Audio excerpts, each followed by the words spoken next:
So the regime's weak right now. It endured that 12-day war with Israel.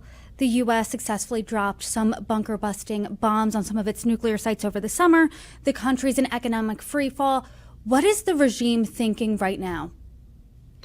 The regime is thinking that it has to shoot its way out of the crisis. That's what we're seeing now with the 6-day now internet blackout in that country.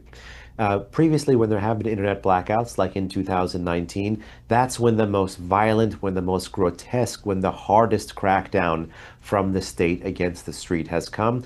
That, unfortunately, is continuing now into 2026 amid this blackout. Anywhere from 2,000 to 12,000 reported killed from the state against the street. And I got to tell you, amid this blackout, you still get dribs and drabs of video and pictures and imagery. But the one thing that really has stood out to me was actually just a screenshot of a text message that was going viral on social media of an Iranian waking up one day, seeing laborers having to power wash with those kind of garden or, roofing style power washers, blood from the concrete, blood from the asphalt. So again, to borrow from the Washington Post, it's not democracy that dies in the darkness. It has been now for the past few days, Iranians that are dying in the darkness.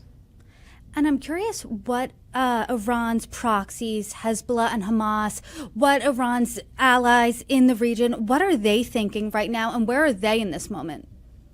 Well, in terms of state allies, the Islamic Republic has less than ever before. 2 years ago, the Assad regime in Syria fell. Just a few days ago, President Trump was able to decapitate the regime's sole state ally in South America, the Maduro regime of Venezuela.